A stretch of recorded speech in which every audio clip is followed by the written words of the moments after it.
IB에서 리스크 관리하는 게 상당히 합리적이거든요. 시스템으로. 그 관리를 개인들도 할 수 있으면 되는 거잖아요. 진짜 레전드였어요, 이건.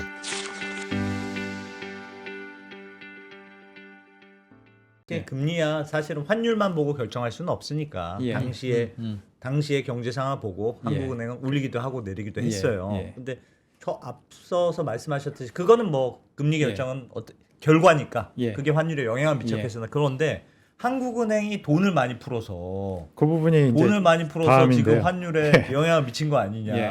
요즘 이슈되는 예. 건 그거잖아요. 그게 이제 RP 매입이라고 하는. 통화량 증가가 원화 가치를 하락시켰다 하는 건데 이건 제가 아까도 말씀 이건 틀린 얘기라고 말씀을 드리는 게 제가 네. 이 정도로 강하게 얘기는 안 하는데 일단 통화량이 얼마나 늘었느냐 보면 통화 증가율이 굉장히 높아졌다가 한 상당히 낮아졌죠. 네. 예. 근데 이제 뭐 이 절대 레벨이 어떠냐를 뭐 평가하는 M2로 것도 다른 보면 문제, 통화량이? 그거는 이제 다른 문제고 그건 뒤에 설명을 드릴 텐데. 증가율.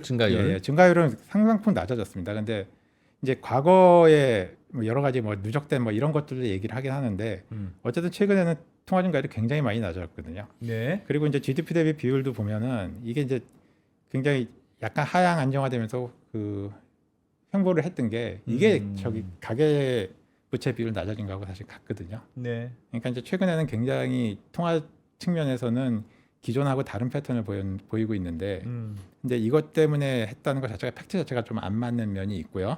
실제로 통화량 많이 안 예. 늘고 그리고 있다. 이제 여기서 이제 최근 몇 년은 안 예. 느는 편이다. 예. 역대급으로. 그리고 이제 여기서 좀 황당한 거는 이거를 이제 미국하고 비교를 하는데요. 이게 제가 그려놓은 게 주요국하고 이제 한미 M2 증가율을 이제 같이 그려놓은 건데 회색은 이제 주요국들 범위라고 보시면 됩니다. 근데 지금 미국 보면은 M2 증가율이 굉장히 좀 이상하죠. 미국이 파란색이죠. 예, 예, 파란색 굉장히 이상하죠. M2 증가율이라고 하는 게 뭐 증가율이니까 예. 매년 내가 살이 찌는 비율, 매년 내 재산이 늘어나는 비율이면 그게 4%든 2%든 5%든 이렇게 비스무리하게 이해해야 되는데 예. 막 뛰었다가 증가율 자체가 이렇게 되는 거는 좀 이례적이다 그 예. 말씀이죠. 예. 이게 뭐냐면 우리는 어쨌든 통화 증가율이 큰 변동 없이 안정적인 움직임을 보이는데 이게 왜 그러냐? 당연히 이게 양적 완화입니다. 이게 양적 완화를 해서 코로나 때 돈 때려 확 풀고 풀고 그리고 이제 그 이후에 양적 긴축으로 들어가면서 풀었던 거를 확 당기는 거거든요. 네. 심지어는 통화 증가율이 당기다 보니까 마이너스입니다. 네. 근데 이제 통화량이 줄어든다는 거죠. 예. 근데 이거를 얘기를 요 빨간 선이 파란 선 위에 있는 구간을 잘라 가지고 지금 얘기를 많이 하거든요. 그렇다니까. 지금 나쁜 유튜버들 많아. 그래서 한국이 너무 돈 많이 푸는 거 아니냐 예. 그렇게 예. 한다. 근데 이게 재밌는 게 보시면 이 회색 레인지를 보십시오. 예. 미국이 어디 있죠? 미국이 어디 있냐고요? 미국이 제일 바닥에 있습니다. 네. 전 세계에서 미국보다 통화 증가율이 낮은 나라가 없습니다. 이때. 근데 미국하고 비교하는 게 예. 매우 독특한 나라 미국이랑 비교해서 우리가 높다고 하면 안 되지 않느냐. 그런 것 같습니다. 그리고 이제 최근에 또 나온 얘기가 GDP 대비 MT 비율 얘기를 많이 하거든요. 예. 미국은 GDP 대비 MT 비율이 73%인데 한국은 155%다. 근데 미국이 상식적으로도 돈을 전 세계에서 제일 많이 풀었잖아요. 예. 근데 이렇게 낮은 수치가 나오면 좀 이상하게 생각을 해야 되는데 이거 그냥 단순 비교를 해버리거든요. 미국하고만 예, 비교해서. 그러니까 이게 보면 높은 나라들이 뭐냐면 은행 중심으로 금융 산업이 이루어진 나라입니다. 그러네. 오른쪽은 이제 주로 이제 자본시장 중심으로 이루어진 나라인데 예. 이거를 극명하게 보여주는 게 이거거든요. 저희가 한번 일부러 그려봤는데 M2 대비 이제 GDP 비율하고 야. 금융산업 비중하고 이게 정확하게 일치하거든요. 근데 이걸 가지고 비교를 할 수가 없는 건데. 그리고 또 하나 재밌는 거는 이게 M2 중에 M2가 이제 M1에다가 추가로 더해지는 거 아닙니까? 예. 근데 우리 같은 경우는 사실 은행이 크기 때문에 은행의 기능이 많이 하기 때문에 M2 대비 M1이 M2에서 차지하는 비율이 한 32%, 3분의 1 정도 됩니다. 나머지 신용 창출로 이제 통화가 창출되는 구조인데 유럽은 이게 70%가 M1이거든요. 예. M1이라는 건 기본적으로 결제성 통화입니다. 그러니까 요금일 예금, 현금, 그다음에 수시 입출식 예금.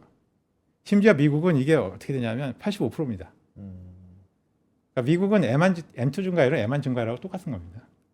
이게 미국 살아보시면 알겠지만 미국인들이 저축을 잘 안 하잖아요. 예. 그러니까 주로 월급 2주 만에 들어오면 그 돈 그냥 다 그거 쓰고. 기반으로 체크 쓰고 카드 쓰고 해서 빠져나가고 그런 돈들만 남아 있는 게 미국 은행이거든요. 그러니까 유로와 특히 미국은 정기예금이라는 게 매우 드물다. 예.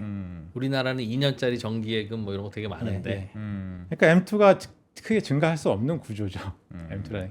그렇죠. 미국 같은 경우는 M2 증가가 아니라 사실상 M만 증가합니다. 그러니까 이게 결제성 통화로 이루어진 시장하고 저희하고 비교를 해서 그 비율을 비교한다는 거는 그래서 이게 안 맞다. 합리적이지 않은 거죠. 그러니까 쉽게 얘기하면 GDP 대비 M2가 우리가 높다는 건 높은 나라들은 은행 대출을 사람들이 많이 받아서 은행 대출이라는 게 결국은 통화량 풀리는 근원이니까 예. 수도꼭지니까 예. 기본적으로 통화량이 많이 돌아다니네요. 결과적으로 은행에서 대출 받아서 돈 쓰다 보니 그거를 이제 좀 이따 말씀을 드리겠습니다. 네. 네. 그래서 이제 자 순서가 있으셔. 그래서 이제 부장님 저 싫죠? 아니 괜찮습니다. 싫지는 않으죠. 아니 이제 제 이 채널을 많이 봐서 알겠습니다. 이해는 하고 있어요. 자, 그래서 이제 실제로 그러면 이제 M2 증가율하고 환율이 정말 관련이 있느냐? 네. 그래서 뭐 이 M2 한미 M2 증가율하고 환율 차이인데요. 뭐 보시면 아시겠지만 전혀 이게 전혀 상관계를 보이지 않습니다. 그리고 이거를 이제 뭐 상관계수를 구해봐도 아예 뭐 의미 있는 수치가 그러니까 안 나오고요. 이른바 M2 증가율, 그러니까 통화량이 늘어나는 속도가 예. 환율과는 전혀 관계 없다. 그래서 이제 그 부분이 이제 지금 통화 증가율이 적정하느냐 하는 부분하고 연결이 되는 건데요. 예. 네. 그 부분이 다음 부분인데 근데 이게 이제 논리가 맞아요? 굉장히 쉬운 게 통화량이 늘어나니까 돈이 흔해지고 돈의 가치가 떨어지고 예. 그래서 환율이 올라간다는 건데 네. 돈같이 떨어진다는 예, 거니까. 이게 이제 그 설명하는 게 구매력 평가설인데요. 예. 근데 정확히 구매력 평가설은 통화량 증가율이 아니라 물가 수준 가장 중요한 인플레이션 차이, 그러니까 물가 수준의 차이만큼 환율이 움직인다는 거거든요. 그렇죠. 예. 네. 근데 지금 얘기는 어떻게 되냐면 통화량하고 환율 얘기를 하면서 인플레이션 얘기를 거의 안 하고 있습니다. 근데 결국은 이게 이 메커니즘이 성립을 하려면 통화량이 증가할 때 인플레이션이 늘었느냐, 상승했느냐 이걸 봐야 되거든요. 그러니까 결국은 통화량이 왜냐하면 미치는 건- 화폐 그러니까 원화의 가치가 떨어졌다를 뭘로 평가할 거냐? 음.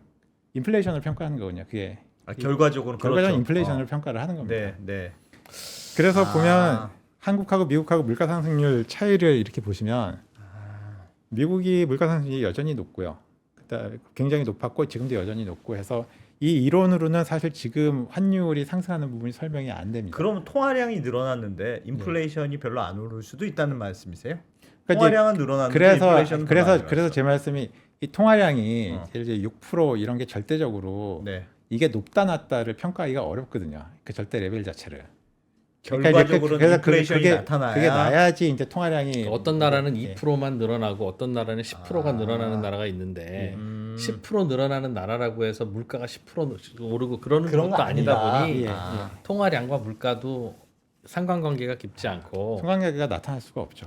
그런데 저 예를 들면 뭐 밀턴 프리드만 뭐 이런 분은 인플레이션은 그 언제 어디서나 화폐적 현상이다. 예. 여러 가지 학설이 있는 거죠. 그래서 그래서 돈이 풀리면 그게 물가를 올리지. 원래 교과서잖아요. 돈이 풀리면 물가를 올려. 예. 근데 그러니까 돈이 풀렸는데 그 돈이 잠자고 있으면 물가를 안 올리겠네요. 그냥 난 직관적으로 그런 생각 드는데 어떤 나라는 조금 풀렸어도 그 돈이 막 빨빨 거리면서 돌아다니면 그 돈이 물가를 많이 올리고. 그러니까 이제 어. 여기서 이제 인플레이션을 보고 이렇게 돈이 많이 풀렸느냐 실제로 이제 그거에 대한 판단이 좀 달라질 수 있는 거죠. 그러니까 지금 돈이 풀렸는데도 인플레이션이 안 올랐다가 아니라 네. 정말 돈이 그렇게 많이 풀렸느냐? 그거는 이것도- 통화량 증가율로 바로 나오잖아요. 예, 통화량 증가율인데 네. 통화량 증가율이 아까 제가 보였지만 우리가 굉장히 안정적으로 움직여왔지 않습니까? 그렇죠. 예, 예. 근데 그러면 그게 절대 레벨이 높다고 평가를 할 수 있냐? 뭘 가지고 하는 거죠? 그러니까 지금 부총리님 말씀은 우리끼리 잠깐만 얘기하고 있을게요. 네. 그러니까 물가로만 봐야 된다는 뜻인 것 같아요. 그러니까 물가가 높으면 통화량이 많이 물가로 늘어나는 거고. 주로 봐야 된다는 거죠. 물가가 별로 안 높으면 통화량이 안 늘는 거 봐야지. 많이 풀렸냐 안 많이 풀렸냐. 그러니까 실물 경제에 비해서 더 많이 풀렸느냐 적게 풀렸느냐를 물가만 보면 알지. 인플레이션으로 가장 먼저 아. 판단을 할 수 있다는 거죠. 그게 가장 중요한 판단 지표고요.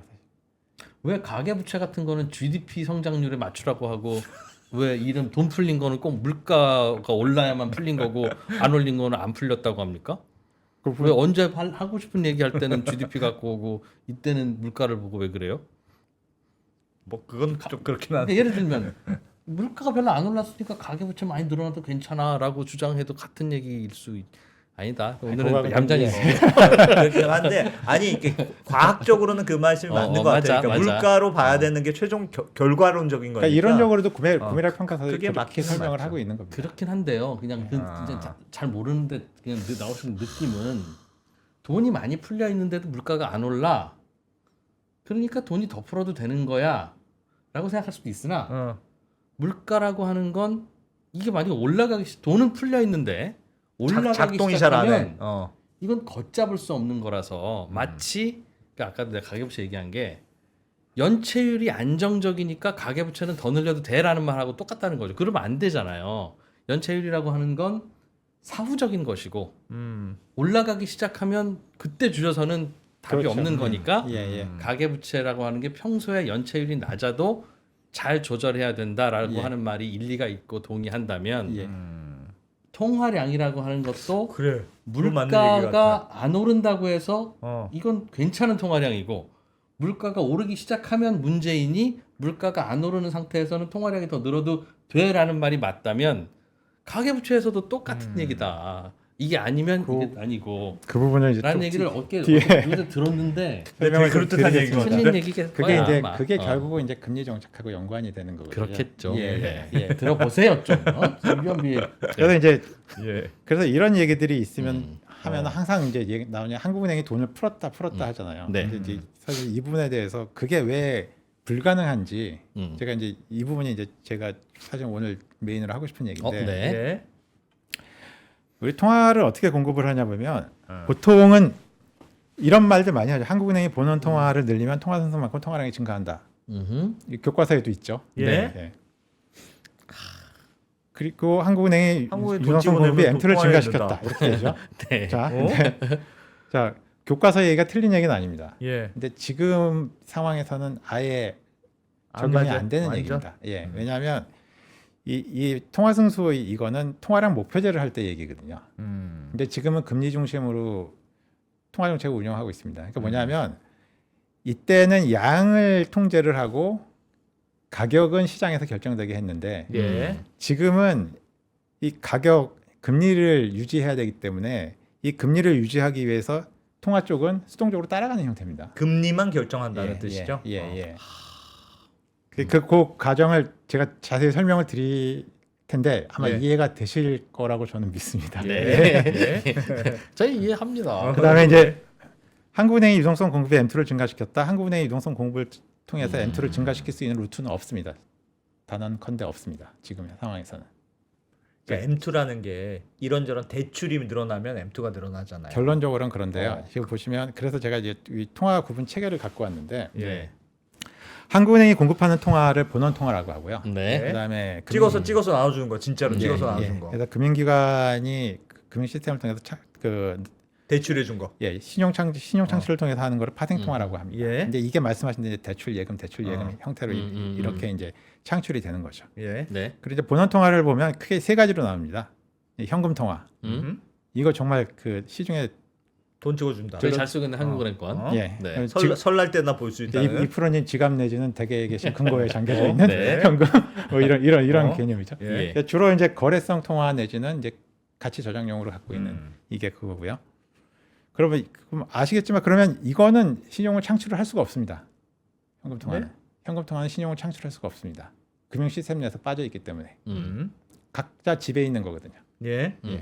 그다음에 또 하나가 이제 시제금이라는 게 있습니다. 은행들도 현금이 있어야 되잖아요. 여기 현금 통화가 있고 그다음에 이제 시제금은 은행에 있는 실제 한국은행권. 캐시, 예. 종이돈. 예. 그리고 이제 또 하나가 이제 지준 예치금이라는 게 있는데요. 이게 뭐냐면 이제 한국은행이 이 시제금이나 현금 통화는 이거는 현물 화폐로 나가는 겁니다. 그래서 이 두 개를 합쳐서 밑에 보시면 화폐 발행액이라고 얘기를 합니다. 네. 그리고 나머지 지준 예치금이 지준 예치금은 저희가 은행들 계좌에 실물이 아니라 계좌 이체를 해주는 그거라고 보시면 됩니다. 근데 계좌를 이체를 해주긴 하는데 결국은 지준 그 적립 의무가 있기 때문에 저희 한국은행에 있는 그 각 은행들의 계좌에 다시 들어오게 됩니다. 예. 그래서 보면 한국은행이 통화를 공급하는 거는 자 현금 통화는 외생적으로 주어집니다. 뭐 현금 보유 성향에 의해서 조폐공사가 하는 네. 일이고. 그 개인들의 현금 보유 성향에 따라 달라집니다. 이거는 그냥 이거 내가 돈을 많이 그 금고에 넣어두고 싶다 그러면은 당연히 이거 현금으로 늘어나요. 늘어나요. 예. 시제금도 마찬가지입니다. 이것도 은행들이 내가 현금을 얼마나 쌓아야 될지. 개인이랑 똑같은 예, 거네. 예. 그러면 이제 한국은행이 돈을 공급하는 데는 어디냐? 음. 이 지준 예치금입니다. 음. 이 지준 예치금이 뭐냐면 그 지준 예치 의무가 있지 않습니까? 그 은행들이 예금에서. 뭐 예, 예, 일부는 한국은행에 꼭 맡겨라. 예, 예. 그게 이제 이 지준 예치금하고 시제금을 포함 두 개를 합친 게 지준이거든요. 예. 시제금도 저희가 지급중비금으로 인정을 해주는 인정해줘. 겁니다. 예. 은행에 네. 있는 새 돈. 예, 예. 네. 그다음 나머지는 이제 우리 한국은행이 넣었다 뺐다를 하면서 지준 예치금이 필요 지준 규모에 딱 맞게끔 조절을 합니다. 야, 이거 좀 어렵다. 예. 음. 그러니까 지준을 적립을 해야 되잖아요. 그러니까 저희 지준 적립 기간이 보통 4주, 5주 되거든요. 지급 준비금을 은행이 적립해야 은행이 된다. 한국은행에 적립을 해야지 되는데 일정 비율을 항상 내가 예금 예. 받으면 그러니까 평균적으로 지금 뭐 그 예금 종류에 따라 다른데요. 2%, 7% 이렇게 돼 있는데 평균적으로 보면 한 4% 내외 정도 은행이 됩니다. 갖고 있는 예금액. 예. 그게 뭐 은행이 나간 대출액과 비스무리는 할 텐데 예, 그거의 4% 정도는 항상 한국은행에 넣어놔라. 예. 음. 예. 예. 예. 비상금으로 넣어놔라. 예. 그런데 만약에 이제 저희 한국은행이 통화를 조금 더 공급을 해서 이 그 시중에 저희가 이제 지준 자금이라고 얘기하는데, 예. 그러니까 이거를 뺀 돈이 시중에 더 많이 돌면 무슨 일이 생기냐면 그 돈은 결국 금융기관들한테 가 있는 거거든요. 네. 금융기관들은 돈이 남잖아요. 남는데 그거를 한국은행 지준 예치금에 넣으면은 한국은행 지준 예치금은 이자를 안 줍니다. 예. 그 억울하겠네. 무수익 자산이죠. 어. 그러니까 그걸 가지고 어떻게 가느냐? 콜 시장을 콜시장을 가는 가지. 거죠. 예. 돈이 좀 남으면. 예, 콜 시장을 가는 거죠. 음. 콜 시장을 가면 그거를 돌리니까 콜 금리가 좀 떨어지겠죠. 예. 근데 조금 하락할 수 있는데 많이 떨어지면 어떻게 될까요? 음. 그러면 기준금리가 떨어지는데 그러면 안 되니까 예, 기준금리를 통화 정책의 목표는 콜 금리가 기준금리에서 크게 벗어나지 않게 관리하는 거거든요. 예, 예. 한국은행이 그 돈을 흡수해야 되겠네요. 그렇죠. 음. 그래서 시중 유동성이 풍부하다 싶으면 저희가 흡수를 하고 그다음에 좀 모자른다 싶으면 저희가 공급을 또 하기도 합니다. 네. 근데 그 넣고 빼는 거는 결국은 제로죠. 나중에는. 왔다 갔다 하니까 넣었다 뺐다 예, 하니까 진짜 결국 제로 맞아요? 예, 맞습니다. 예를 들면 돈을 내가 2%한테 10만 원 빌려줬다 갚았다. 그거는 그렇게 과학적으로 하는 거예요? 제로가 될 수밖에 없습니까? 아니면 제로가 되도록 노력합니까? 아니면 어떤 쪽인가요? 실무적으로는. 실무적으로는 제로가 되는 게 맞는데 가끔 그거를 조금 더 여유 있게 해주는 경우가 있습니다. 그게 뭐냐면 금융시장이 굉장히 혼란스러울 때 그때는 저희가 조금 덜 흡수를 하면 기준금리가 조금 2%라도 뭐 1.7 정도 유지돼도 그냥 그래라. 아니요 그렇게까지는 안 되고 왜냐하면 기준금리가 2인데 1.7까지 가면 한번 내려야 되는 거니까. 한번 내린 거예요. 그럼 그러니까 맥스로 저희가 뭐 딱히 정해진 건 아는데 상한 밴드를 플러스 마이너스 10 내외에서는 넘지 않게 알겠어요. 관리를 하거든요. 아니 그 말씀은 지금 한국은행이 시중의 유동성을 공급하는데 예. 그 공급한 돈은 다시 항상 가져오니까 가져와요. 실제로 공급하는 건 아니야. 예. 물을 계속 붓는 거네. 물을 부었다가 그래서 이제 그 빠지다가. 부분이 이제 그 다음 페이지인데요. 음. 이게 지급준비금 필요 지급준비금 레벨에 맞게 이 예. 수위를 저희가 조절을 하는 거거든요. 그림이 있네 진짜. 예, 수위를 조절을 하는 건데 이 위에 수도꼭지 같은 게 우리 한국은행이 RP를 매입을 해서 RP라는 게 환매 조건부 채권 매입이지 예, 않습니까? 예. 채권 매입해서 돈 주는 거. 나중에 돌려줄 테니까 지금 이제 돈을 주는 거죠. 예. 그래서 그거를 통해서 공급을 하고 근데 현금을 주로는 흡수를 합니다. 왜냐하면 이게 이제 조금 재밌는 게 있는데 과거의 통화량 목표제 하에서는 그 통화량 목표제에서 그 말씀을 드려야겠네요. 왜 금리 목표제로 바뀌었냐면 일단은 통화 지표 자체가 굉장히 불안전해졌습니다.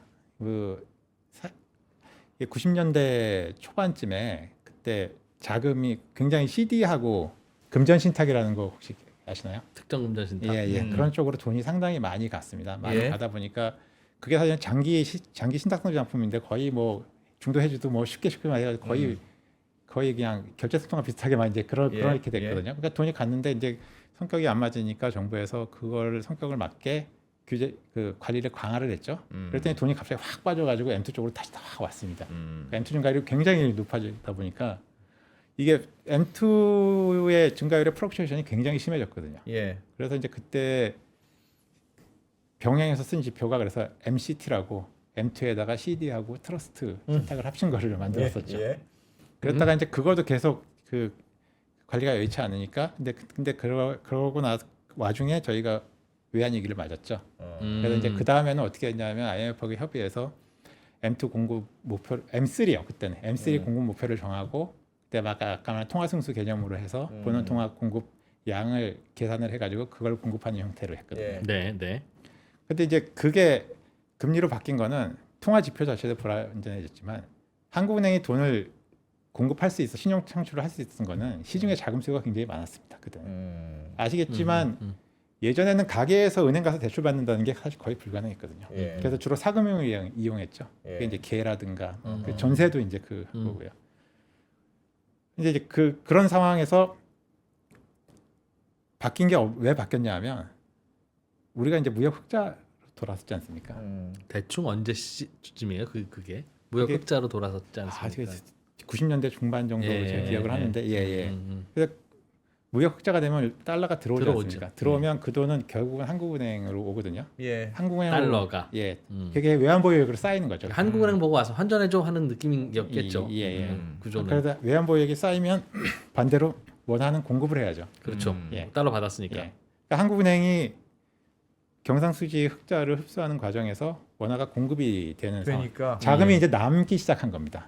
음. 남기 시작한 거니까 했으니까 공급을 할 수가 없죠. 그래서 이제 그때부터는 어떻게 됐냐면 금리 중심으로 바꾸면서 그 시중에 남아도는 초과 지준을 저희가 흡수를 하기 시작한 겁니다. 예. 그래서 근데 그 경상수지 흑자가 기조적으로 계속 수십 년간 쌓여왔지 않습니까? 그래서 지금 기본적으로는 여전히 한국의 지준 시장은 초과 공급 상태입니다. 왜냐하면 그쪽에 계속 경상수지 흑자가 되는 바람에 예, 그게 쌓인 것들 때문에 달러는 들어오고 한국은행이나 기재부가 가져가고 한국이 가져가고 원화가 그 대가로 나가니까 자꾸 한국은행이 원화를 쏘니까 예. 그러니까 풍부해지죠. 근데 아까 말씀드린 대로 콜금리를 유지하려면 그거를 놔두면은 콜금리가 기준금리 아래로 많이 내려가니까 흡수해야 되겠네요. 그거를 다 흡수를 하는 거죠. 예. 뭘로 어떻게 흡수해요? 그게 이제 대략 규모가 한 100조 정도 되는데 연간 그러니까 평잔 기념으로요. 평잔 기념. 한국은행이 지금까지 얼마나 흡수했어요? 하면 100조 원 흡수했습니다. 이렇게. 그러니까 저희가 평잔 개념으로 대략 그 정도를 흡수를 하는데 음. 주로 하는 게 이제 통화안정증권을 발행을 해서 통화안정증권은 판매를 하고 채권을 발행하고 현금 받고. 그리고 이제 또 하나는 이제 RP를 아까 매입 RP 매각을 하죠. 음. 우리가 갖고 있는 채권을 저쪽에 주고 팔고 돈을 받고. 받아오고. 음. 그래서 그런 식으로 주로 지금 오퍼레이션은 거의 흡수 오퍼레이션이거든요. 예. 그래서 이게 그 그림에 이제 이걸 보여주는 겁니다. 그래서 이제 시중에는 초과 지준이 돈이 많은데 그걸 한국은행은 항상 지준 레벨에 비슷하게끔 그럼 지금 흡수를 해왔던 한국은행 거죠. 지하실 가보면 그동안 시중에서 돌아다녔던 돈들 중에 한국은행에 잡혀 들어온 돈 100조 원이 벌써 뭐 있다 이런 얘기입니까? 벌 쓴다는 개념은 그냥 있어요? 있다. 그 100조 그냥 원이 있다. 있어요? 아니요. 이거는 계좌로 왔다 갔다 하는 물론 거니까. 그렇지만 예. 그 100조 원을 흡수했어요라고 하는 게 뭔가 이 증거와 흔적이 남아 있을 거 아니에요? 그게 통화증권 발행 잔액인 거죠. 아, 총 잔액, 총 발행한 게 통화증권. 그렇다. 예. 그럼 그 말은 우리 국민들 중과 기업이든 통화증권 가지신 분 손 드세요라고 하면 저요 해서 다 갖고 와봐요 얼마치나 보게라고 하면 100조 원이나 되네 지금 이런 상황이라는 거예요? 예, 대충 그런 거죠. 누적적으로. 그거 안 했으면 누적적으로. 누적적으로. 예. 그거 안 누적적으로 했으면 그랬다는 100조 원이 시중에 더 돌아다니고 있다는 뜻이기도 하네요. 예. 그래서 이제 기본적으로는 계속 기조적으로 흡수를 하고 근데 예. 거기서 이제 그래서 통화안정증권을 기본적으로 흡수를 하고요. 예. 남는 부분들은 RP 매입이나 매각을 통해서 그때 맞춰서 수위를 조절하는 거죠. 근데 작년에는 한국은행이 RP 매입을 많이 해서 예. 그러니까 채권을 사고 예. 자꾸 돈을 뿌렸다. 예. 그래서 한국은행이 유동성을 많이 늘렸다. 예. 네. 지금 의혹을 제기하는 게 그런 거 아닙니까? 예.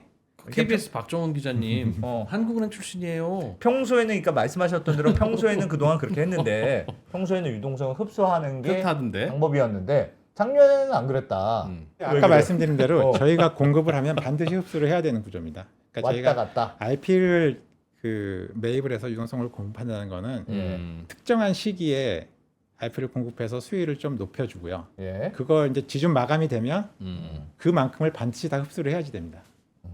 그게 이제 지준 적립 의무를 맞추려면 예를 정부 그 덜 쌓으면 안 되잖아요. 예. 더 쌓으면 손해고. 어. 그러니까 항상 맞춰서 쌓는 거죠. 그러면 그러면 한국은행은 예. 시중에 돈을 풀려고 일을 하고 준비하는 게 아니라 시중에 돈을 흡수하려고 준비하는 건데 오른쪽에는 스펀지, 왼쪽에는 대걸레 이거 하나 들고 대걸레는 통화안정증권이니까 이제 무역자 들어오는 건물로 계속 흡수해서 지금 100조 원어치 흡수한 거고 요 스펀지는 넘치면 가서 가져오고 스펀지에 물이 흥건하면 가서 또 짜서 또 물 넣고 예.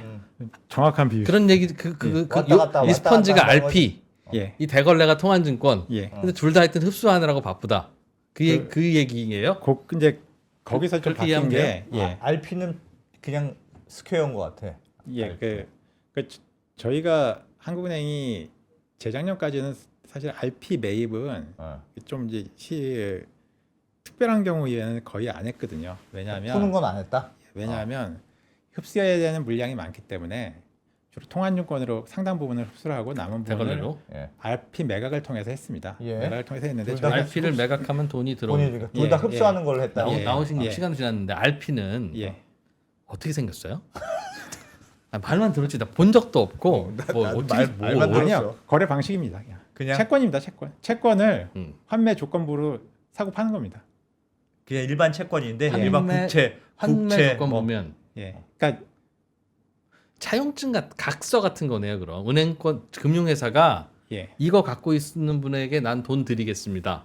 그런 각서를 받고 아니죠. 각서 받고 RP 돈 매각이라고 주고. 한다면 예. 한국은행도 채권을 갖고 있지 않습니까? 정부 채권, 국채를 갖고 있거든요. 예. 예. 그 국채를 매매하는 겁니다. 매매하는데 어. 예를 들어 14일 후에 되살 거를 전제로 매매를 하는 겁니다. 상품은 그냥 국채인데. 국채인데. 알겠어요. 바로 이해했어. 그래서 국채를 주고 예. 돈 뺏어오고. 그 다음에 바로 다시 주고. 그 대신 국채 들으는 나 이거 그럼 돈 필요하면 어떻게 해? 그럼 야 14일만 들고 있어. 우리가 가서 다시 그거 사다 줄게. 아니 그 계약서 상으로 그런 그렇게 거죠? 판매를 할 수 있게 예. 됩니다. 그렇게 해서 예. 잠깐 돈이 넘친다 싶으면 국채 주고 돈 뺏어오고 예. 돈이 모자란다 싶으면 돈 주고 국채 뺏어오고 예. 그 스펀지다. 예. 재밌네. 알겠어요. 몰랐어. 야. 몰랐어. 한국은행은 재밌겠다가 맨날 이거 듣기만 했던 RP. 그래서 그렇게. 한국은행이 인위적으로 유동성을 필요한 부분 이상으로 공급을 하게 되면 금리에 문제가 생깁니다. 꿀금리. 그러니까 한국은행은 대걸레랑 스펀지밖에 없는데 어떻게 돈을 그 뿌리냐 시중에. 그러니까 이 근데 이제 말씀인 거네. 그 하나 지금의 한국은행이 억울한 건 뿌렸다 샀다 했는데, 그러니까 들어오기도 하고 내보내기도 하고 왔다 갔다 했는데 왔다 갔다 한 걸 다 더해서 너희가 매입한 것만 생각한 거 아니냐? 그거 억울하다. 그런 그래서 이제 말씀이신 거죠 근데 이제 지금? 약간 오해 수도 있는 게 어. 아까 제가 그 전까지는 둘 다 흡수만 했다고 했지 않습니까? 음. 근데 이제 작년부터 저희가 컨퍼런스하고 해서 이제 제도를 바꾼 게 예. 그러니까 한 80%를 통화증권으로 흡수하고 예를 들어 20%를 RP 매각을 통해서 흡수하던 거를 예. 예. 거의 100% 가까이 통화증권으로 흡수를 하고 예. 거의 다 흡수하는 거예요. 그럼 상황에 네. 따라서 이게 수위가 높을 수도 있고 낮을 수도 있지 않습니까? 근데 네. 그 전에는 대걸레를 좀 더 많이 그전에는 사고. 항상 낮았었거든요. 그랬더니 아. 그 부분을 RP 매각을 통해서 추가로 흡수를 했는데 예. 작년부터는 그거를 바꾼 게 올해 그러니까 작년 올해는 경상수지 흑자가 굉장히 크게 늘었지만 예. 이제 기조적으로는 쭉 보시면 경상수지 흑자가 추세적으로 좀 줄어왔거든요. 그렇죠. 그러다 보니까 우리가 한국은행 흡수해야 되는 양이 기본적인 줄었겠네. 양도 줄죠. 예. 줄면은 대걸레가 두 가지 방법이 있죠. 대걸레가 뽀송뽀송해졌겠네. 통화증권을 줄이든지 그렇습니다. 뭐 RP를 줄이는 둘 중에 하나를 줄여야 되는데 예. 근데 통화증권을 줄이는 거는 한계가 있는 게 어. 통화증권이 단기 지표금리거든요. 근데 이게 유독 그 어느 정도 레벨이 유지가 안 되면 가격 형성이 잘 안 됩니다. 예, 그리고 예, 그거에 예. 대한 지표금리의 신뢰가 흔들리거든요. 물량이 좀 해줘야 예, 돼요. 예. 물량을 통화증권은 좀- 채권 지표로서도 존재하니 예. 쭉 해줘야 돼. 발행을 발행을 쭉 해줘야 예, 돼. 예. 해줘야 그러다 보니까 이제 흡수해야 되는 물량은 줄어드는데 통화증권 레벨을 크게 아. 줄이기는 어려운 상황이니까 예. 일단은 먼저 많이 흡수하고 대걸레질하고. 예, 아. 필요하면 좀 오히려- 짜서 주겠다는 이제 아. 그런 바뀐 그래서 거죠. 이것만 보면 야, 저 한국은행이 네. 돈 계속 돈 뿌리고 있네. 그런 뜻이에요. 예. 그래서 작년에 저희가 총 흡수한 게 종류의 108조고요. 어. 공급한 게 16조니까 그 차감이 이제 순 흡수분인데 예. 근데 이제 공급한 16조만 가지고 이제 늘었다고 하면서 거기다 이제 365일까지 곱해서 400 몇 조를 공급했다 이제 이런 얘기들이 나오는 거죠. 찍 하는 거 보고 나서 너 걸렸어 너 이거 너 매일 하고 있지 뭐 이렇다는 그렇게. 근데 그렇다는 이제 그거를 설명이라는 거죠. 일별로 곱하는 거는 어떤 개념이냐면요. 그 신용대출을 본인이 1년 동안 1억 받았는데 예. 365억 받았다는 거하고 똑같은 얘기입니다. 아, 샀다 팔았다 샀다 이렇게 하는 건데 받았다 예, 갚았다 하는 건데. 예. 아, 그건 알겠어요. 그럼 유튜브 보고 전화해서 알려주지 그랬어요. 왜 아니, 그걸 그거는 그래서 그 정도 한국은행이 RP로 유동성을 더 늘린 건 아니다. 그건 예. 무슨 말인지 이해했어요. 예. 근데 어쨌든 그 유동성이라는 게 한국은행이 직접적으로 하진 않더라도 예. 그 콜금리를 조절하고 하는 게 예. 금리를 조절하는 게 결국 유동성을 좀 많이 예, 예. 풀게 그래서 그걸 결정하는 거잖아요. 예, 그 부분을 말씀드리겠습니다. 그래서. 그러니까 지금 네. 한국은행에 나와서 돈을 죄송합니다. 근데 우리가 그렇게 많이는 안 풀었어요. 그러면 그래도 많죠. 이런 얘기하려고 했더니 한 푼도 안 풀었다 그러니까 그래서 요, 너무하네 정말. 그래서 실제로 이제 금리를 결정하는 게 요 그거 하는 그림- 거 아니냐. 네? 그림을 보시면 음. 예. 그 이게 이제 옆에는 이제 약간 비유적으로 그림을 그린 거고 실제로는 이런 식이거든요. 그래서 전체 지중 공급이 있고 그중에 초과분을 저희가 흡수를 하고 실제 지중 공급은 이제 필요 준위에 맞춰서 딱 그래서 싸게 되는 저러면서 시중 금리를 유지하는 게 한국은행이 하는 그게 게 뭐- 에브리띵이고 예, 그게 저희가 지금 해야 되는 겁니다. 유지되는 시중 금리에 근거해서 사람들은 대출을 받는데 그렇죠. 예. 대출을 받기 때문에 통화량이 늘어나는 거다. 그건. 예. 그래서 음. 그 한국은행이 통화를 늘려서 통화량이 늘어났다는 거는 그거는 아예 팩트가 아니, 안 맞는 말이고요. 그 팩트가 안 맞는 건 맞는데. 근데 다만 이렇게 비판을 할 수 있죠. 그러니까 네. 그러면 대출에 영향을 주는 게 뭐냐? 금리잖아요. 두 가지죠. 가장 직접적으로 영향을 주는 거는 대출 규제로 대표되는 거시 건전성 정책. 그걸 네. 직접 하는 거죠. 예. 음. 그다음에 또 하나가 이제 금리. 네. 그래서 한국은행은 기본적으로 그 정부의 거시 건전성 정책이 직접적으로 대출을 규제를 한다 그러면 한국은행은 금리를 통해서 간접적으로 이걸 관리를 하는 거죠. 그거 그런데 무슨 그 얘기는 말인지 이제 뭐냐면 어. 그래서 이제 통화량이라는 거 이거에 대해서 얘기를 하려면 이제 한국은행이 너무 완화적으로 했다 통화 정책을. 이제 그런 식의 의견은 충분히 개진할 수 있죠. 그건 각자의 금리를 판단에 낮, 다른. 뭐 2를 해야 되는데 뭐 1로 했다거나 뭐 등등 그런 금리를 거. 너무 낮게 유지했다. 통화 정책을 너무 완화적으로 유지했다. 혹은 뭐 건전성 뭐 이게 너무 그것까지 뭐라고 할 느슨해졌다. 건 아닌 것 같습니다. 예. 그럼 질문이 있는데요. 그럼 지금까지 경상수지 흑자를 통해서 들어온 달러를 다 한국은행이 갖고 외환보유액으로 갖고 있으면서 그만큼의 돈이 밖으로 나갔으니 통한증권이라는 대걸레로 그걸 다 흡수해 왔다고 설명을 기본적으로 보면 그렇다면 한국은행이 흡수한 돈이 100조 원이라고 하니까 그럼 뒤집어 말하면 우리나라가 단군 이래로 경상수지 누적 흑자액이 얼마요? 원화로 환산해 주세요 하면 정답 삑 100조 원 이게 그게 된다는 겁니까? 즉 외국에서 달러가 들어온 걸로 인해서 늘어나는 통화량을 다 한국은행이 흡수했어요. 반만 흡수했다면 반은 방치한 거니까 그로 인해서 늘어나는 건가 싶어서요. 아닙니다. 다 흡수를 하죠. 다 흡수해요?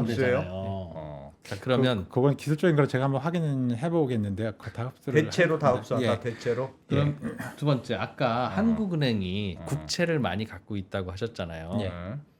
국채를 많이 갖고 있다는 건 국채를 갖고 있었으면 내 돈을 준 거 아닙니까? 예.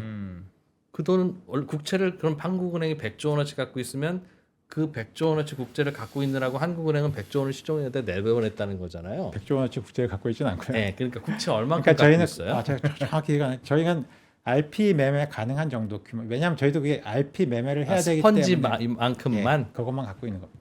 샀다 팔았다 샀다 예, 팔았다 그거 할 수 그거는 있는 계속? 정도의 양만 가지고 있는 거고요. 그래서 그게 500만 작년 연말에 저희가 국채 단순 매입을 했는데 그때도 명확히 한 게 이거는 그 시장 안정용이 아니라 왜냐하면 만기가 돌아왔거든요. 갖고 있는 국채가. 근데 그 만기 된 걸 다시 사지 않으면 저희가 RP 매매를 할 수 있는 여력이 확 줄어듭니다. 그러니까 그걸 유지하기 위해 유지하는 정도로 지금 계속 하고 있는 거예요. 제가 어디서 들은 바로는 일본의 국채를 상당 부분을 일본 중앙은행이 갖고 있고 예. 그 말은 정부가 발행한 국채를 중앙은행이 돈 주고 샀다는 거니까 예. 중앙은행이 자기가 알바해서 번 돈이 아니라 찍어낸 돈일 거 아니겠어요. 예. 그러니 사실상 돈 찍어서 정부 주는 거고 그게 시중에 풀리는 거야 라고 설명을 하는 걸 들었고 맞는 것 같은데 맞죠. 일본은 예. 왜냐하면 그 정도의 대규모 국채 매입을 하는 게 그걸 다른 나라들이 다 하고 있는 거 아니에요? 미국 중앙은행도 미국도 그렇고 하고 그거는 중앙은행이 직접 직접 공급하는 겁니다. 공급하는 거죠. 그런데 예. 한국은행은 그런 그렇게 안 것을 한다는 안 거야? 한다고요? 안 했어요? 그런 걸 못 하죠. 왜냐하면 음. 아까 제가 우리는 콜금리가 기준금리에서 크게 벗어나지 않게 하고 한다고 했지 않습니까? 이게 네. 약간 이렇게 레인지를 네. 이걸 코리도라 그러거든요. 네. 어. 그래서 저희는 코리도 시스템을 유지하고 있습니다. 복도 예. 그래서 높지 않게. 근데 그 금리 중심 통화 정책 하에서도 유동성을 직접 공급할 수 있는데 그렇게 되면 어떻게 되겠습니까? 아까 말씀드린 대로 넘치지. 넘치죠. 넘치면은 단기 금리가 정책 금리 아래로 확 내려오겠죠. 그럼 예. 흡수한다 이거죠. 흡수하는데 흡수할 수가 없죠. 그 돈이 없으니까. 시중에 돈을 공급하려고 한 짓인데. 그래서 아니요, 돈이 훨씬 많잖아요. 흡수를 어떻게 해야지 되느냐? 아까 얘기한 지주는 이자를 안 주잖아요. 네. 걔들이 맡길 이유가 없죠. 네. 그래서 하는 게 정책 금리 그보다 조금 낮은 수준에서 지준 불이를 지준 불이를 하는 겁니다. 미국이 하는 게 예.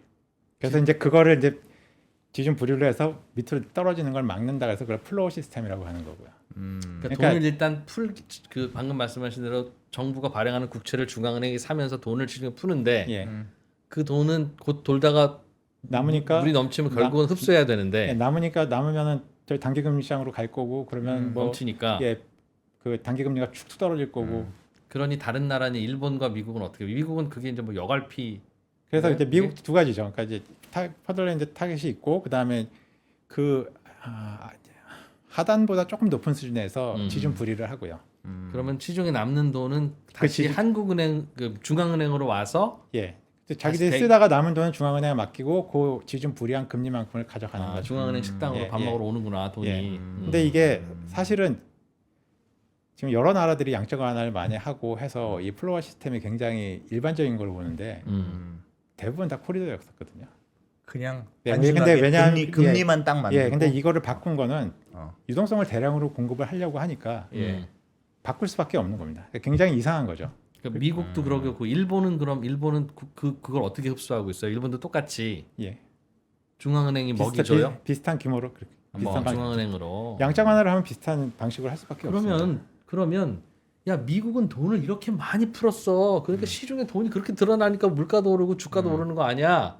라고 설명들은 하지만 그래프 보여주면서 돈을 풀었어도 기준금리가 제로가 아니면 그 유지하려면 푼 만큼 또 다시 흡수해서 아니죠. 푼 만큼 흡수할 필요가 없죠. 왜냐하면 한국은행이 푼 만큼 흡수하는 거는 금리를 유지하기 위해서 흡수하는 거지 않습니까? 예. 네. 근데 그거를 지준 불이로 막아버리니까 쓰다가 맡기고 싶은 애들만 와서 맡기면 되는 겁니다. 그냥 이 큰 저장고에 그냥 갖다 맡기면 되는 겁니다. 내가 돈을 쓰다가 돈 굴릴 데가 없네 그러면 중앙은행에 갖다 놓는 겁니다. 그러니까 그냥. 한국은행이 예를 들어서 예. 그건 공부하려고 질문 드리는 건데 시중에 어떤 돈이 필요하다고 해서 100조 원을 풀었어요. 만약에. 예. 그런데 오늘 말씀하신 대로 풀면 뭐해? 결국은 그 돈이 돌다가 야 단기자금 시장에 돈이 넘쳐라고 하면 그 한국은행에 가서 그걸 다시 또 가져와야 금리가 유지되니까. 예. 근데 이때 가져올 때 이 돈의 규모는 예. 100조 원 풀었으니까 100조 원 갖고 와야 되는 겁니까? 보통? 갖고 와야죠. 그렇죠. 그 갖고 오는 방법이 그렇다고 무슨 채권 발행할 수 없으니 지준 이자 주면서 예. 중앙은행 군액식당으로 모여 그러면 이제 돈들이 자동으로 모여서 딱 예. 마지막에만 있다는 거잖아요. 그렇죠. 예. 결국은 지준불이라는 방식으로 똑같이 흡수하는 거네 다른 나라도. 예. 흡수하는 거죠. 근데 이제 음. 그 이걸 맞출 때는 저희가 주도적으로 넣고 빼고 하는데 그거는 이제 연준은 굉장히 수동적이죠. 시중에서 알아서 와서 모인다. 예. 알아서 뭐 안 맡기면 할 수 없는 거고요. 그렇다라도 그럼 안 맡긴 돈은 밖에 나가서 근데 이제 안 단기 맡길 금리를- 수가 없어요. 왜냐하면 그게 그 이자 다른 쪽에서 또 높으니까. 벌 수 있는 거면은 오케이. 할 텐데 오히려 그냥 여기다 맡겨놓고 그 지준 불이만 받을래 하는 자금들도 꽤 있는 거죠. 그러니 저는 아까도 미국은 그 연준이 돈을 그렇게 많이 풀어서 그 돈이 막 돌아다니면서 그러고 있어라고 우리는 뉴스에서도 듣고 이해도 하지만 실제로 현장은 돈을 뿌렸지만 뿌린 돈이 결국은 다 중앙은행의 상당 부분이 중앙은행으로 지준 불이를 받으면서 모여 회비가 됩니다, 있으니까 실제로. 예. 시중에 돌아다니는 돈은 야 돈 많이 풀었다는데 다 어디 있는 거야 느낌이겠네요 미국도 숫자로만 근데- 많이 풀고 근데- 많이 모여 근데 있지. 워낙 많이 풀었으니까 그런 걸 돌아오는 그것도 것도 약간 감안을 해도 뭐 워낙 많이 풀어요. 저수지처럼 돌아오더라도 하여튼 예, 예. 저기 머물러 있는 시간이 있으니까. 그러니까 그런 연준이 의미예요? 그 대차대조표가 얼마나 그 드라마틱하게 늘어났냐면요. 글로벌 금융위기 전에 1조 달러가 채 안 됐습니다. 9천 몇백 달러였는데 예. 금융위기 겪으면서 4.5조 달러로 늘어났습니다. 그러니까 오늘 배운 걸 보면 예. 4.5조 달러가 아니라 45조 달러를 풀었어도 예. 풀면 그게 단기 금리를 낮추기 때문에 어차피 중앙은행이 어떤 방식으로든지 흡수를 해와야 돼요라는 설명을 믿는다면 아니 어떤 식으로든지 다 흡수해야 되는 게 아니에요? 거죠. 예. 아, 그게 그러니까 풀어놓고 뭐 올 사람만 와, 뭐 올 사람은 와 이런 개념인 거죠. 일부 흡수가 되는 거지. 예, 일부 흡수가 되는 거죠. 그러면 한국은행도 돈을 풀었으면 조금 전에 예. 설명할 때가 한국은행도 돈을 풀 때는 있으나 네. 저희가 많이 풀면 어차피 흡수를 다 해야 되기 때문에 예. 한국은행은 돈을 기본적으로 풀 수가 없어요라는 설명하고는 또 배치되는 건 아닙니까? 아니죠, 아니죠. 왜 미국은 다 흡수해 하지는 않아도 되는데 한국은행은 다 흡수하게 될 수밖에 없어요? 미국은 그 금리를 그 지준 불이가 막아주지 않습니까? 그 이하로 금리가 안 떨어지게 되는 거죠. Understand? 좀 어려운가요? 예. 그러니까 저희는 네. 콜 금리가 기준 금리에서 벗어나지 않게 관리를 하지 않습니까? 그건 알겠어요. 그거 양을. 근데 그건 미국은 알겠어요. 그 똑같이 그 이제 일단 기본적으로 유동성을 대량으로 공급을 하려다 보니까 네. 공급하면 당연히 금리가 이거 떨어질 거 맞추려면 아니에요. 예 흡수해야 되는데 그걸 흡수한다는 건 의미가 없지 않습니까? 그 유동성을 공급이 안 되는 거니까요. 예. 그렇죠. 그러니까 아예 그 체제를 바꿔가지고 코리도에서 플로어를 바꾸면서 그러니까 이 정도 레벨에서는 내가 이제 돈 다 주는데 이 정도 레벨 니네 많이 쓰는데 네. 쓸 데 없으면 내가 이 정도 레벨에서는 니들이 갖고 오는 거는 받아줄게 이런 개념인 거죠. 하한선을 만들어 예, 하한선을 만들어 놓는 놓는다는 게, 뜻이에요. 예, 예. 아. 그거 하한선을 받쳐버리니까 어. 그래서 그 두 가지 하한선이 있는데요. 예. 지준에 못 들어온 애들도 돈이 있을 수 있지 않습니까? 예. 근데 걔들이 이제 그 시장에서 하면은 금리가 계속 떨어지니까 이제 그걸 하나 더 받치기 위해서 한 게 오버나이트 RRP라는 게 이제 그 그냥 개념이거든요. 예. 중앙은행이 돈을 풀면 금리가 너무 떨어질 수 있으니까 예. 중앙은행이 최소한의 하한선을 만들어 놓고 예. 이 금리는 내가 보장해 예, 줄게. 이 금리는 내가 안 떨어지게 막아줄 테니까. 아, 그러니까 그런 식으로 거꾸로 가능하다. 얘기하면 내가 이 금리는 줄 테니까 니들이 아. 돈 쓰고 남으면 갖고 와. 뭐 이런 개념. 그런 거죠. 그 미국 아. 중앙은행은 구내식당에 은행들 알겠습니다. 모여 하는 그 밥 식당이 있고 은행 말고 나머지 금융기관 모여라는 식당이 별도로 있어서 돈이 돌다가 금리가 너무 낮다 싶으면 이쪽으로 다 이제 와버린다. 그런 예. 거라는 거죠. 지금 말씀하시는 건 미국이랑 다르게 근데 한국은행 한국은행은 실제로 돈을 푼 건 하나도 없다. 풀 수가 없다는 거죠. 우린 풀 수가 예, 없다. 그러니까 금리로만 단기적으로 했다. 특정 부문에 RP를 통해서 일시적으로는 줄 수 있는데 결국은 다 흡수를 해야 된다는 거죠. 그 결국은이라고 하는 타임 호라이즌은 어느 정도? 지준 적립 기간입니다. 4주 내지 5주. 4주 5주 만에. 진짜 예. 짧게 예, 줬다 예, 뺐다 예, 줬다 예, 뺐다 예. 한다. 야, 너 한국은행이 돈 너무 많이 푸는데라고 하면 야, 4주만 기다려. 그러니까 이게 초단기 시장이라는 거예요. 그래서 그렇게 된다? 그래서 남은 초과 지준들이 그래서 콜 시장으로 왔다 갔다 하면서 그러면 자금을 조달하는 한국은행이 RP 매입을 통해서 유동성을 너무 늘렸어는 완전 틀린 말이에요. 예, 틀린 말입니다. 그러니까 특정 부문의 특정 시기에 일시적으로 완화해 주는 효과가 있는 거지. 기조적으로 유동성을 늘릴 수가 없어요. 그럼 이 시중에 이 돈은 다 은행 대출을 통해서 늘어난 거다라고 이해하면 M2는 됩니까? 늘었잖아요. 그게 어쨌든 그러니까- M2는 늘었다. 그러니까 이게 한국은행이 통화를 창출을 못한다 그러면 선뜻 사실 받아들이기가 어려운데 그러니까요. 네. 그 아까 요 그림 있잖아요. 음. 이게 지금 현재 시스템이라고 예. 제가 말씀드렸죠. 이게 이제 사실 이제 중앙은행이 공급하는 통화가 신용 창출을 할 수 있다는 의미에서 하이 파워드 머니라는 말을 쓰거든요. 고성능 통화라고. 그래서 이게 통화 선수만큼 늘어난다는데 예. 아까 말씀드린 현금 통화는 신용 창출 못하죠. 시제금도 못하죠. 지금은 저희가 묶어놓고 있기 때문에 못합니다. 그러니까 이게 사실은 거의 파워 제로죠. 그러면은 과거에는 어떻게 했을 것 같으세요? 옛날에 예, 통화량 통화량 타겟으로 목표제할 할 때. 때 예. 아, 그러게. 그때는 옛날에는 그냥 그때는 이 진짜 그림이 현금을 어떻게 이 그림을 보여드리면 이제 좀 받아들일 것 같아요. 그때 이 그림이 어떻게 바뀌었을까요? 모르겠습니다. 제가 어정쩡하게 좀 공간을 좀 남겨놨죠. 네. 저 부분이 노란색으로 채워졌겠죠. 어디가요? 어디가? 요 밑에 여유 있는 부분 있지 않습니까? 빈 예. 부분. 이 빈 부분을 한국은행이 대출을 통해서 한국은행이 직접 대출을 해줬다. 지출을 해서 이거 분원 통화를 공급을 해준 거죠. 은행에. 예. 그러니까 아래쪽은 파워 제로인데 위쪽에 네. 추가로 되는 부분은 아. 이게 정말 정확하게 하이 파워드먼이죠. 그러면 우리나라는 정말 딱 금리만 결정해. 예, 딱 금리만 그거 외에는 결정해. 진짜 예. 하나도 없어. 예. 나머지 돈이 매년 전체 통화량의 뭐 6%, 7%, 8%씩 늘어나는데 어. 그건 국민 여러분들이 대출을 받으니까 늘어나는 늘어나는 겁니다. 거지. 그래서 이제 이렇게 얘기를 하면 그럼 한국은행은 이걸 아까 말씀드린 저기 통화량하고 관계가 없는 거냐? 아니죠. 아까 말씀드린 대로 금리를 결정하니까. 금리 그 아. 대출에 영향을 주는 게 금리 거시건전성 정책이니까 신용 창출 과정을 통해서 이거는 이제 형성이 되는 거죠. 그러니까 금리가 그래서 금리 그러면 뭘 봐야 돼요? 신용 유동성 사정 가장 중요한 건 금리입니다. 금리가 사실 그거를 다 반영을 금리 하는- 낮으면 대출 예. 많이 받으려고 받으니까 하니까. 통화량이 늘어나니까. 예. 그래서 한국은행 맨날 그 브리핑 할 때 정부한테 좀 얘기해서 대출 그거 좀 하라고 하세요. 그 하는 이유가 이것 때문에 그런 거죠. 그러니까 정부가 직접적으로 야 대출 그러니까 이제 여러 가지 이제 하면 실제로 줄어든다 M2가. 그래서 이제 여러 가지 정책 조합을 하는 거죠. 그렇게 알겠습니다. 이해가 됐습니다. 예.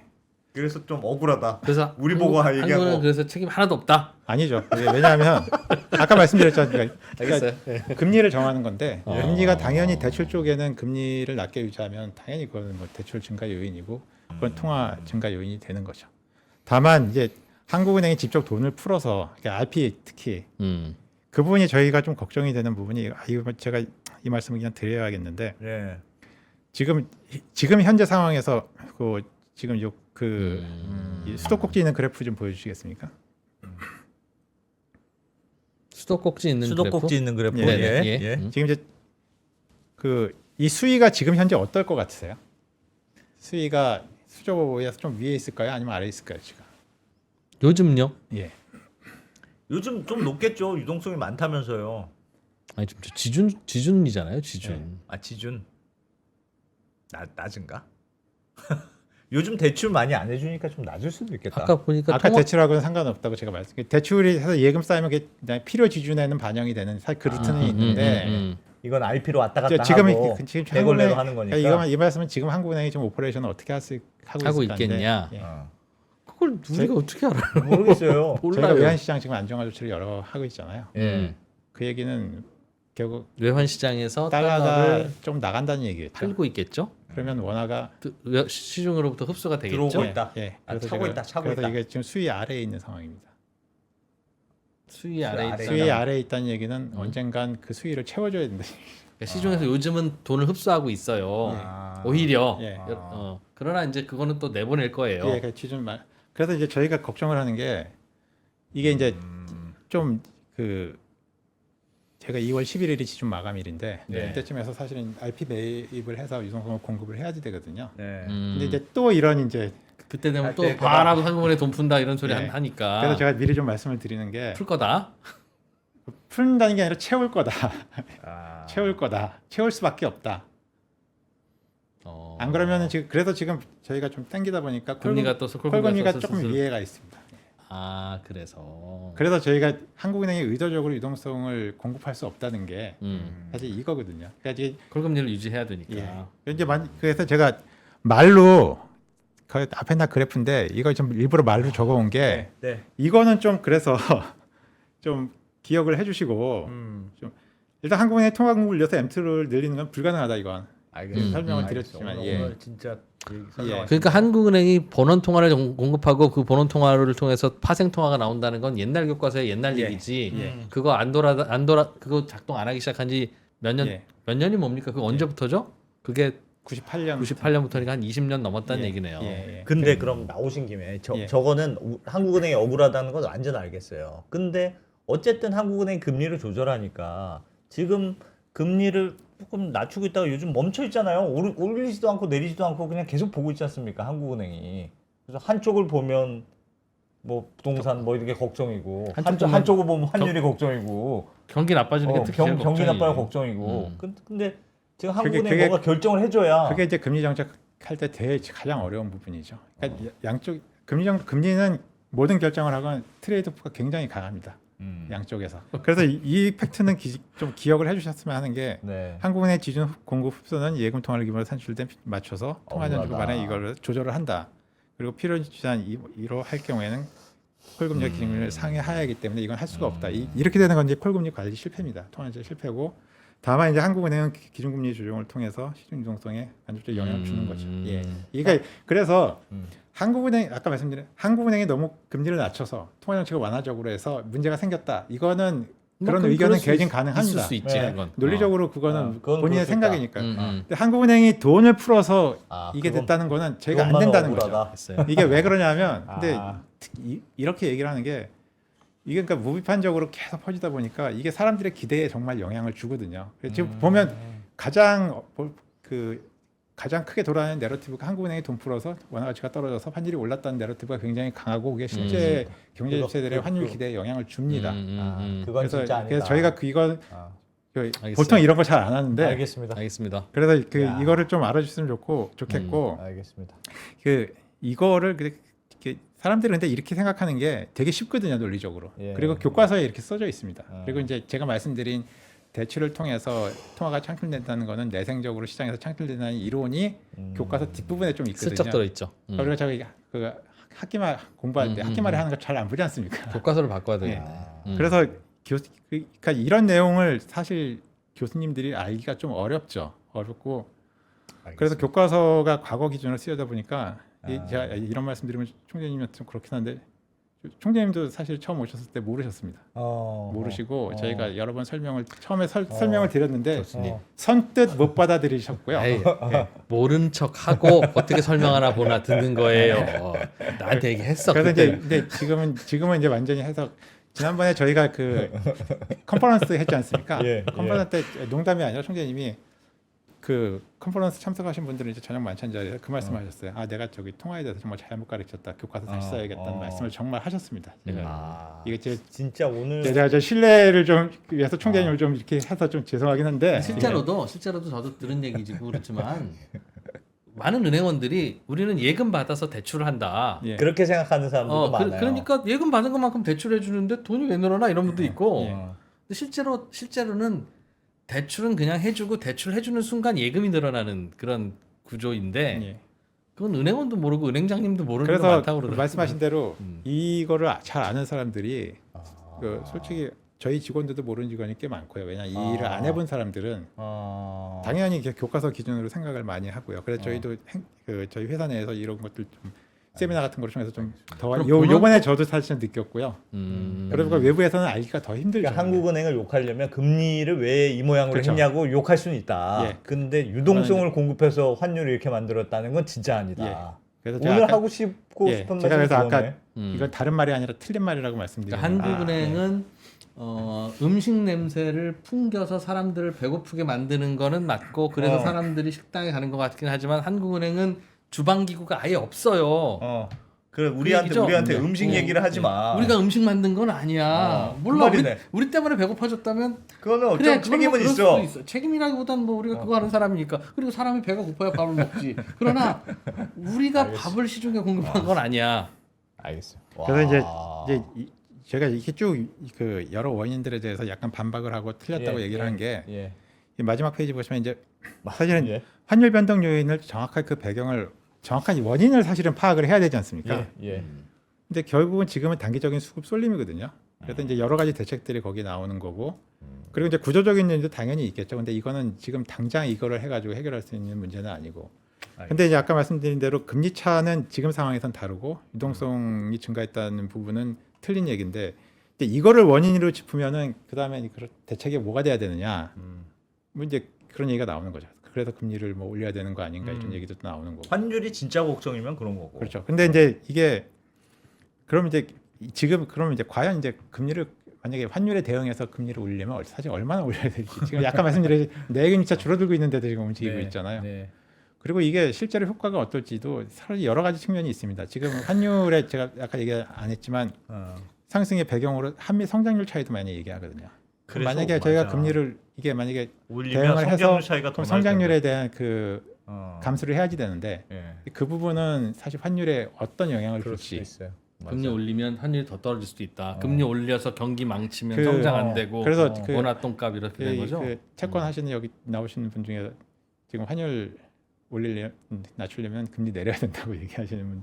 그것도 뭐 말은 되는 말은 거지. 되는 거 같아요. 저는 결론에는 동의하지 않는데 논리적으로는 결국 나라가 잘 돼야 원화가 강세인 그렇지. 거니까 나라 잘 되는 데는 금리 올려야 되냐 내려야 되냐는 각자 의견이 있을 수 있다는 거죠. 그래서 이제 긴 얘기가 했는데 잠깐 마지막으로 그냥 그럼 이제 앞으로 그러면 환율 어떻게 될 거냐 사실 그렇잖아요. 그 얘기까지 해주려고 감사합니다. 아니 그러니까 저도 그 얘기를 안 했으면 했는데 네. 사실은 이거 전에 뭐 수요일 날도 얘기가 나오고 그리고 또 어제 골드만삭스에서 리포트가 나왔습니다. 이 리포트가 나왔는데 사실 제가 지금 한 얘기하고 거의 유사합니다. 그래서 그 주요 내용 말씀드리면은 대통령은 하여튼 뭐 예, 최근 1,400원대 그러니까 최근 워낙세는 뭐. 펀더멘탈이 아니라 대표님이 이게 어쩌라. 주식 투자에 따른 자금 쏠림이다. 그리고 이제 외국인 아까 말씀 그 수합 시장으로 몰리는 환해지 수요 이런 것들이 지금 영향을 주고 있는 거고 그리고 펀더멘탈은 뭐 성장률이 1.8%에 저희 이제 상방 리스크가 좀 있다고 보고 있거든요. 예. 예, 그리고 그다음에 GDP 경상수지 흑자 비율도 8.5% 지금 예상하고 있고 그다음에 여러 가지 개혁 조건 좋아지고 있어서 기본적으로 좀 그 환율은 안정될 것 같다. 이런 좀 떨어질 것 같다. 그런 리포트가 공식적으로 어제 나왔고요. 그래서 그거 한번 저희 찾아보시면 좋을 것 같고 저희 생각도 그거와 크게 다르지는 한국은행 않습니다. 생각도 너무 떨어질 것 그리고 같다. 이제 이게 환율 기대가 워낙 쏠리다 보니까 그 골드만삭스 리포트에도 나왔는데 네. 지금 다 그 잊고 있는 게 4월 달부터는 WGBI 채권 자금이 들어오거든요. 올해 4월. 예, 올해 4월부터 11월 사이에 들어와야지 되는데 또 확정됐죠. 한국이 예, 확정됐죠. 세계 예, 채권 그래서 지수? 예, 먼저 들어온 자금들 감안해도 저희도 한 400억 달러 내외 골드만삭스는 400에서 500억 달러는 올해? 예. 올해 4월인가 예. 그렇더라고요. 그래서 이제 그런 부분들 그러니까 그래서 이제 아까 기간 시점으로 보면 근데 그때쯤을 전후해서 수급 상황이 조금 풀릴 수 있다는 그럼 생각이 디램 있는 팔고 거예요. 자동차 팔아서 달러 번 거 아직 환전 안 하는 기업들은 그때까지는 오를 거라고 생각하고 쟁여놓고 있다는 뜻으로. 그래서 이제 그게 그러니까 아까 제가 저기 수압 그 할 때 네. 사실 쏠림이 굉장히 심하잖아요. 그러니까 작년 하반기 상반기 같은 경우 그래서 이게 흐름이 한번 바뀌면은 또 어떻게 움직일지 모르거든요. 근데 당연히 뭐 그 워낙 약세 심리가 강하신 분들은 동의를 안 하시겠지만 어쨌든 환 자체에 이 베팅을 한다는 거는 이게 굉장히 좀 리스크한 거거든요. 그래서 기본적으로 환에 대해서는 가급적이면 알겠습니다. 노출도를 줄이는 그래서 환해지를 지금 보통 그 투자를 할 때 여러 가지 그런 리스크를 해지를 하고 이런 부분들인데 지금은 기대가 너무 일방적으로 좀 쏠려 있지 않나 하는 근데 그런 뭐 생각이 듭니다. 말씀하셨던 지금 환경이 그런 거는 팩트는 맞을 것 같은데 예. 그럼에도 불구하고 요즘 말씀하신 오늘의 주제도 예. 지금 환율이 이러는 게 기대감. 사람들이 오를 것 같아. 어때? 그것 때문에 하여튼 그래서 미국에 자꾸 투자하고. 예, 그래서 제가 지금 막판에 말씀드린 게 그 반대쪽 요인들이 지금 여러 있을 개가 수 있으니. 있다. 예, 하는 뭐, 말씀을 뭐, 좀 드리겠습니다. 너무 그러니까 믿지만 마라. 제가 뭐 확신을 가지고 얘기할 수는 없죠. 그리고 환율을 정말 누가 알겠습니까? 근데 여러 가지 지금은 기대가 한 방향으로 쏠려 있는데 그 반대쪽 여러 가지 논거들도 상당히 좀 있다. 그래서 좀 균형 있게 봐야지 된다 하는 말씀을 드립니다. 혹시 환율을 지금 너무 높다고 보고 환율을 내리고 싶은 게 실제로 우리 정부 당국의 공식 비공식 실제 입장이에요? 아니면 어찌 보면 높은 환율이 뉴노멀일 수도 있고 높은 환율 때문에 수출이 잘 될 수도 있고 그게 이제 우리나라 경제 성장률의 엔진일 수 있으니 이걸 다시 1,200원대나 1,300원대 환율로 끌어내리는 결과가 그게 한국 경제에 꼭 도움이 된다는 보장도 없어서 요즘은 환율 올라가는 게 뭔가 이게 나라 망하는 징조처럼 국민들이 받아들이고 그거 달리려면 일단 내리긴 내려야 하는데